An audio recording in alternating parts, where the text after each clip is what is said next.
You know, there's a couple differences between the Shadow Rap and the Shadow Rap Deep. You know, the main difference is the bill size. You know, on the regular Shadow Rap, you see the smaller bill, but yet it's still scooped. And that little scoop in that bill is actually going to let this bait attain some depth, you know. On an average cast, you're anywhere from 3 to 6 foot. So you've got a nice little mid-depth to shallow zone that bait's going to run in.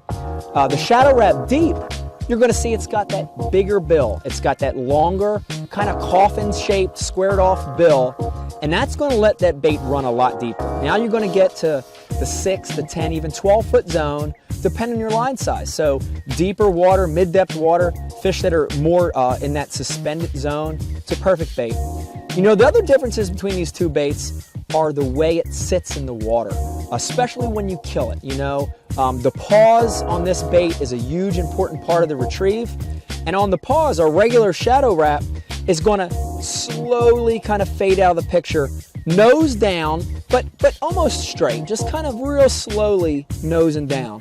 And that's a real natural movement of a bait fish that's dying or injured, especially in that shallower zone. That's what they do. Now the Shadow Rap Deep, that bigger bill, when you stop it and pause, it's going to do that same movement, but it's going to be a little more head down. And that's natural. Bait fish in deeper water are going to kind of be more in a head down position as they die, they're injured, they're kind of fading toward the bottom.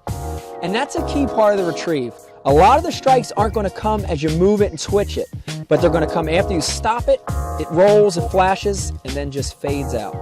Two great baits, two a little bit different movements and different zones, but the same great action and the same great ability to trigger bites from inactive fish.